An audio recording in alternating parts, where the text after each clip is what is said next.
আপনাদের কয়েকটা গুরুত্বপূর্ণ কমেন্ট পাইছি, ভিডিওতে থাকা কমেন্ট কিছু পাইছি, এই কমেন্টগুলো অ্যান্সার দেওয়ার চেষ্টা করব। একটা ভাই লিখছে, দেখেন আশরাফুল ইসলাম ভাই লিখছে, ভাইজান আমার নামের বানানে পাসপোর্টে আছে আশরাফুল, রিসিভতে আসছে আশরাফুল, মানে একটা নামের অক্ষরটা ভুল, এখন ভবিষ্যতে কি কোনো ঝামেলা হবে? আর কি সে বলতেছে যে ভাই তার পাসপোর্টে আছে আশরাফুল এবং জানুয়ারি মাসে সে অ্যাপ্লাই করছে এগ্রিকালচার ভিসায়, তো ওইখানে নামের অক্ষর একটা ভুল আসছে, এখানে কি কোনো সমস্যা হবে কিনা? দেখেন আপনার প্রথম পর্যায়ে যখন নুল্লাস্তাটা উঠবে তখন কোনো প্রকার সমস্যা হবে না, আপনার নুল্লাস্তাটা উঠা যাবে। তো আপনার রিসিভোতায় যে নামটা আসছে,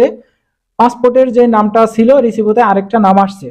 এই পর্যায়ে আপনার একটু সমস্যা হবে কখন? যখন আপনার নুল্লাস্তাটা উঠা যাবে, নুল্লাস্তা উঠার ক্ষেত্রে কোনো সমস্যা হবে না, কোনো ঝামেলা হবে না, আপনার পারমিট উঠা যাবে। পারমিটটা ওঠার পরে যখন আপনি ভিএফএস গ্লোবালে জমা দিবেন তখন কিন্তু আপনার দেখবে যে এই পারমিটের ভিতরে পাসপোর্টটা তো জমা দেওয়া লাগবে বা স্ক্যান কপিও তো আপনি জমা দিবেন, তো দেখবে যে পাসপোর্টের নাম একরকম, আর এই যে যখন আপনি এই আপনার পারমিটটা জমা দিচ্ছেন এই পারমিটের নাম অন্যরকম, তখন তারা কি করবে, এটা সন্দেহজনক ভাবে এই পাসপোর্টটা সাইডে রেখে দিবে এবং আপনাকে কি বলবে, এই ডকুমেন্টগুলো আপনি আবার সুন্দরভাবে সব ঠিকঠাক করে নিয়ে এসে জমা করেন, তখনই কিন্তু আপনার এই যে একটা ঝামেলা বাইজা যাবে। যখন আপনার পাসপোর্টটা আবার ব্যাক দিয়ে দিবে, এই 2026 সালে ভিসা পাওয়ার সংখ্যাটা বেশিরভাগ দিবে, আমি বলছিলাম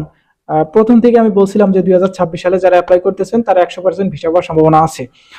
তো যখন আপনাকে পাসপোর্টটা ব্যাক দিয়ে দিবে তখন কিন্তু ওই পাসপোর্টটার কার্যক্রম যেগুলো এগুলো কিন্তু 2-3 বছর হয়ে যাইতে পারে, বলা যাইতেছে না, এগুলো কিন্তু পিছিয়ে যাবে। যখন আপনার পাসপোর্টটা আবার বলবে যে আবার এই নুল্লাস্তাগুলো জমা দেন, আপনার পাসপোর্টগুলো আবার জমা দেন, সবকিছু আবার ডকুমেন্ট ক্লিয়ার করে আনেন, নামের অক্ষর টক্ষর সব বানান ভুল করে নিয়ে আসেন, তখন কিন্তু একটা লং সময়ের গ্যাপ কিন্তু আপনি পড়ে যাবেন। হ্যাঁ, এগুলো ঠিক হবে, পরবর্তীতে এটা ঠিক হবে, কিন্তু এই একটা সময়ের ব্যবধান কিন্তু হবে। আচ্ছা, এই পর্যায়ে আপনি কি করতে পারেন সেটা হলো, যখন আপনার পারমিটটা উঠবে এখন আর কোনো কিছু করার আপনার ক্ষমতা নাই, যখন পারমিটটা উঠবে তখন দেখবেন যে পাসপোর্টে সেই নামটা আছে পারমিটেও সেই নামটা আছে কিনা, যদি সেম থাকে তাহলে তো আপনার কপাল ভালো, আর যদি দেখেন যে উল্টাপাল্টা মানে হয়ে গেছে তখন আর কিছু করার নাই, কি করবেন, ডাইরেক্ট এই সংশোধনটা আপনি